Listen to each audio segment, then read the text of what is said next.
거울 속 나의 모습이 실제와 다르게 보이는 이유는 착시 현상과 뇌과학을 연관짓는 이유는 착시가 단순히 눈속임이 아니라 우리 뇌의 복잡한 정보 처리 과정을 보여주는 좋은 예시이기 때문입니다. 뮬러-리히어 착시는 두 개의 동일한 길이의 선분이 화살표 모양의 끝방향 때문에 다르게 보이는 대표적인 착시 현상입니다. 한쪽 선분 끝에 있는 화살표 머리가 바깥쪽을 향할 때 그 선분은 더 길게 보입니다. 반대로 화살표 꼬리가 안쪽을 향하면 선분이 더 짧게 느껴집니다. 이 현상은 1889년 독일의 사회학자 프란츠 카를 뮬러-리히어에 의해 처음 발견되었습니다. 우리 뇌는 화살표 끝이 바깥을 향할 때 마치 건물의 바깥쪽 모서리나 멀리 있는 모서리를 보는 것처럼 인식합니다. 반면 화살표 끝이 안쪽을 향할 때 방위의 안쪽 모서리나 가까운 모서리를 보는 것처럼 인식합니다. 같은 크기의 사물이라도 멀리 있는 것은 작게 보이고 가까이 있는 것은 크게 보이는 크기 항상성 때문에 뇌는 멀리 있다고 판단한 선분을 더 길게 보정하게 됩니다. 이러한 자동적인 보정 과정이 착시를 일으키는 것입니다.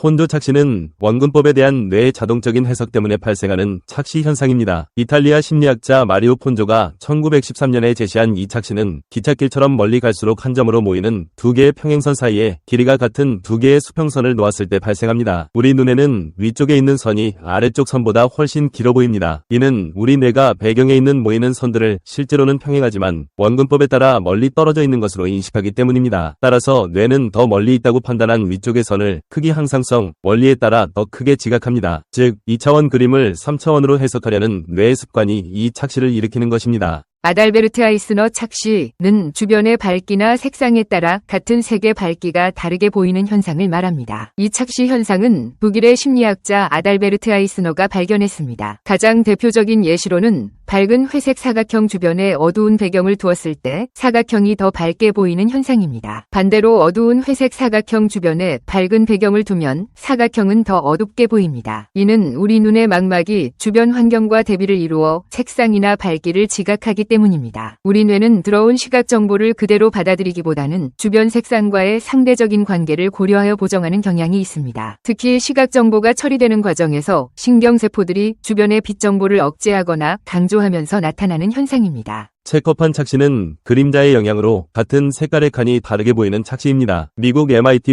에드워드 아델슨 교수가 고안한 이 착시는 체커판 위에 그림자가 드리워진 이미지를 통해 우리 뇌의 복잡한 시각 처리 과정을 보여줍니다. 놀랍게도 그림자 안에 있는 어두운 회색 칸과 그림자 밖에 있는 밝은 회색 칸은 실제로 동일한 색상입니다. 이 현상은 뇌가 빛과 그림자의 영향을 무의식적으로 계산하여 색을 보정하기 때문에 일어납니다. 뇌는 그림자 속에 있는 칸이 실제로는 더 밝다는 것을 인지하고 그 정보를 자동적으로 조절하여 착시를 만들어냅니다. 즉, 우리는 눈으로 들어온 정보를 있는 그대로 보는 것이 아니라 뇌가 환경을 분석하고 인지적으로 재구성한 결과를 보는 것입니다. 이 착시는 뇌의 뛰어난 색상 항상성 기능을 보여주는 흥미로운 사례입니다. 움직이는 뱀, 착시는 정지된 이미지가 마치 움직이는 것처럼 보이는 현상을 말합니다. 일본의 신경과학자 기타오카 아키요시가 만든 이 이미지는 원형 패턴이 뱀처럼 계속해서 회전하는 것처럼 보이기 때문에 붙여진 이름입니다. 이 착시의 원인은 우리 눈과 뇌의 정보 처리 방식 때문입니다. 우리가 한 곳을 응시하더라도 눈동자는 미세하게 떨리며 움직입니다. 이 움직임이 이미지의 밝기 변화를 인식하게 만듭니다. 신이미지의 복잡한 패턴을 볼 때 우리 망막의 신경세포 들이 각기 다른 속도로 반응하고 피로해집니다. 뇌는 이러한 신경세포의 불규칙한 반응을 마치 실제 움직임인 것처럼 잘못 해석합니다. 이는 뇌가 정보를 순차적으로 처리하는 과정에서 나타나는 현상으로 패턴의 밝기와 색상 대비가 클수록 효과가 극대화됩니다. 즉, 이 착시는 우리 뇌가 정적인 시각 정보를 동적인 것으로 착각하는 흥미로운 사례입니다.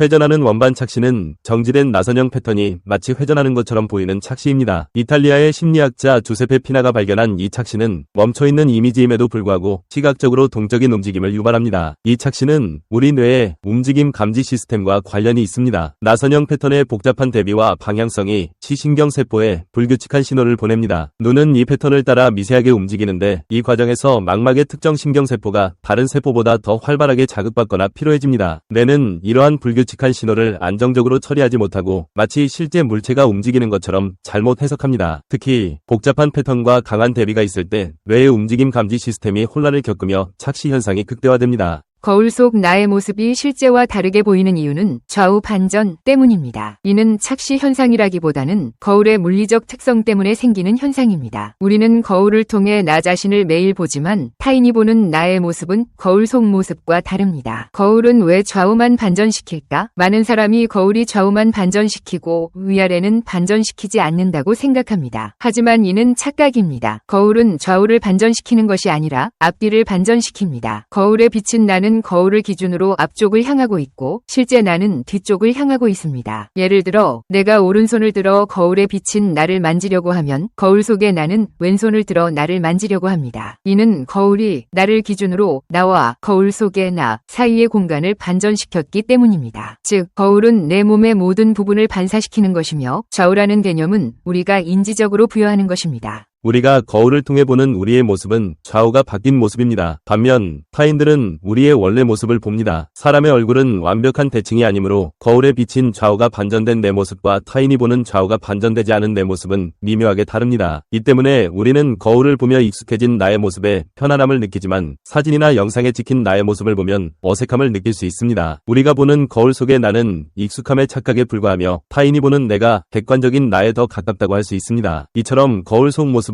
단순히 우리 얼굴을 비추는 것이 아니라 우리가 스스로를 어떻게 인식하는지에 대한 흥미로운 질문을 던져줍니다. 파주 헤이리 예술마을에 있는 그 트릭 같은 뮤지엄, 가볼까 말까 혹시 고민 중이신가요? 네, 헤이리 가면 꼭 들러야 하나 궁금하실 텐데요. 그래서 오늘 당신의 궁금증을 좀 확실하게 풀어드리려고 2022년부터 최근까지 쌓인 실제 방문 후기 데이터들을 저희가 샅샅이 한번 훑어봤습니다. 네이버 플레이스나 야놀자 같은 것들, 또 커머스 플랫폼 리뷰까지 정말 다양한 목소리를 모아봤죠. 목표는 딱 하나죠.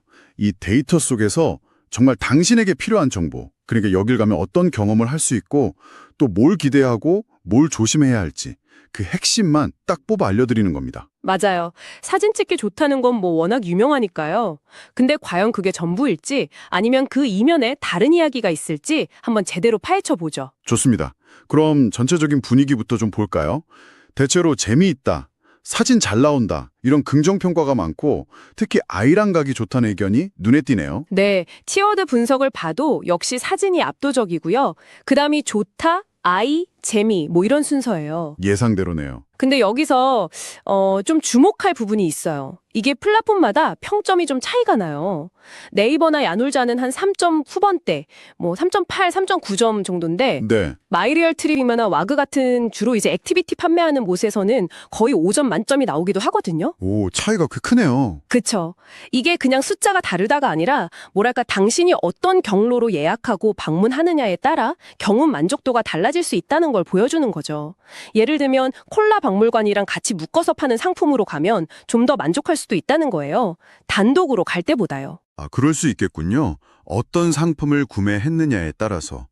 물론 아쉬운 점도 명확하게 지적되긴 합니다. 가격이 좀 비싸다, 생각보다 규모가 작다, 어른끼리 가기엔 좀 심심하다, 이런 목소리도 분명히 있었고요. 맞습니다. 그럼 그 핵심 경험, 사진 촬영, 이걸 좀 더 자세히 들여다볼까요?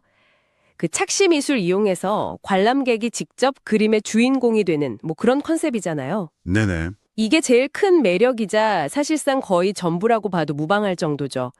명화 패러디나 동물 그림 앞에서 막 재미있는 포즈 취하고. 아, 후기 보니까 작품 옆에 예시 사진이랑 어떻게 찍으면 좋은지 팁 같은 게 있어서 좋았다는 말이 많더라고요. 네, 맞아요. 사진 찍는 거 어려워하는 사람도 인생샷 건질 수 있다, 이런 칭찬들. 삼각대나 간단한 소품도 빌려준다는 얘기도 있었고요. 네, 그런 친절함은 확실히 장점이에요. 근데 또 동시에 이거 어디서 어떻게 찍어야 할지 좀 헷갈리는 곳도 있다거나 특히 주말처럼 사람 많을 때는 사진 한 장 찍으려면 줄 서고 막 다른 사람 눈치 봐야 한다. 이런 불편함도 지적됐어요. 아, 주말 박물관의 그 모습. 네. 사진 찍으러 갔다가 사람 구경만 실컷 하고 오는 경우죠. 하하, 그렇죠. 정말 공감되네요. 그럼 이런 경험 대체 누구한테 가장 잘 맞을까요? 데이터를 보니까 명확하게 아이를 동반한 가족을 딱 집어주네요. 맞아요. 만족도 점수도 5점 만점에 4.5점으로 제일 높게 나왔어요. 와, 높네요. 평소에 사진 찍기 싫어하던 우리 아이가 여기서는 막 신나서 찍더라 이런 후기가 기억에 남더라고요.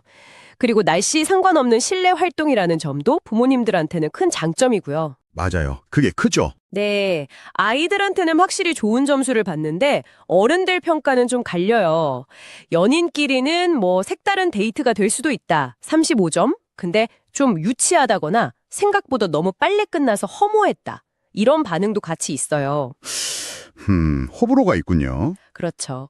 사진 찍는 걸 좋아하고 SNS를 자주 한다면 만족도는 높은 편이에요. 45점. 하지만 딱 한 번 정도 가볼 만하다는 의견이 대부분이고요. 그럼 어른들끼리, 친구들끼리 가는 건 어떨까요? 그럴 땐 기대치를 조금 낮추는 게 좋을 것 같아요. 데이터상으로는 어른들한테는 약간 싱거울 수 있다. 뭐 특별한 건 없다. 이런 의견들이 좀 보이거든요. 특히 다른 트리카트 전시 가본 경험이 있다면 여긴 좀 규모가 작네. 또는 콘텐츠가 좀 평범하다. 이렇게 느끼면서 실망할 가능성도 좀 있어 보입니다. 아까 말씀하신 규모나 콘텐츠에 대한 아쉬움이 여기서 딱 연결되는 거죠. 그렇군요. 가격 대비 만족도, 이른바 가성비 얘기도 안 할 수가 없겠네요. 성인이 8,000원, 소인이 7,000원 정도던데 이 가격에 대한 평가는 좀 어떤가요? 이것도 참 재미있는 게 할인을 받았냐 안 받았냐가 평가를 크게 좌우해요. 아, 그래요? 네, 네이버 예약 같은 걸로 한 10% 정도 할인을 받으면 이 가격에 이 정도면 괜찮다, 재밌었다 이런 긍정적인 반응이 많아요. 근데 할인을 못 받고 정가를 다 내고 들어갔을 때는 솔직히 좀 돈 아깝다, 입장료에 비해 볼거리가 부족하다 이런 불만이 꽤 나오더라고요. 결국 할인을 받으면 적절하다, 정가로는 약간 아쉽다. 이렇게 정리할 수 있겠네요. 가끔 그 콜라 박물관 통합권 사거나 작은 선물 같은 거 줄 때 만족도가 확 올라가는 모습도 보이고요. 즐기려면 할인 정도 확인은 거의 필수라고 봐야죠. 자, 마지막으로 방문 팁을 좀 정리해 드릴까요? 네, 좋죠. 일단 한적한 평일 오전을 노리시는 게 좋고요. 관람 시간은 사진 얼마나 찍느냐에 따라 다르겠지만 넉넉 잡아 1시간에서 1시간 반 정도 생각하시면 될 것 같아요. 사진 찍는데 시간이 꽤 걸리나 보네요. 네, 아무래도 그렇죠. 그리고 두 분이서 가신다면 삼각대는 거의 필수. 이왕이면 사진 잘 나오는 밝은색 옷 입고 가시고요. 옷 색깔 팁. 주차는 좀 어떤가요? 헤이리가 주차가 늘 문제던데. 건물 바로 앞에 한 6대에 될 공간이 있긴 한데 엄청 협소해요. 거기 많자면 그냥 마음 편하게 헤이리 4번 게이트 쪽에 있는 무료 공영 주차장 이용하시면 됩니다. 걸어서 한 3분? 5분? 그 정도 거리예요. 공영 주차장이 있군요. 다행이네요. 네. 참. 그리고 내부는 3층 구조인데 주로 계단으로 이동해야 하고 외부 음식물은 반입이 어렵다는 점도 기억해 두시면 좋겠네요. 자, 그럼 정리를 한번 해보죠. 파주 헤이리 트리가트 뮤지엄은 사진 찍는 재미에 상당히 특화된 곳이다. 특히 아이를 동반한 가족에게는 즐거운 추억을 만들기에 꽤 괜찮은 선택지가 될 수 있다. 하지만 어른들끼리 방문하거나 큰 규모나 깊이 있는 컨텐츠를 기대한다면 좀 아쉬울 수 있다는 점. 네. 그리고 가성비를 중요하게 생각하는 당신이라면 반드시 사전 할인을 꼭 챙기시라는 것. 맞습니다. 여기서 마지막으로 좀 생각해 볼 만한 질문을 하나 던져보고 싶어요. 리뷰를 쭉 분석하다 보면 이곳이 종종 같이 언급되거나 묶여서 판매되는 콜라 박물관과 비교되면서 정체성이 약간 흔들리는 듯한 모습이 보여요. 그 콜라 박물관이요? 네. 심지어 한 방문객은 콜라 박물관이 올린 점수 트리가트가 까고 갑니다. 라는 아주 재미있는 평을 남기기도 했거든요. 하하, 재밌네요. 이런 사진 명소가 스스로를 뮤지엄, 즉 박물관이라고 부를 때 과연 그 이름이 당신의 기대치와 실제 경험 사이에서 어떤 영향을 미치고 또 어떻게 작용할까요? 한 번쯤 곱씹어 볼 만한 질문 아닐까 싶습니다. 파주 헤이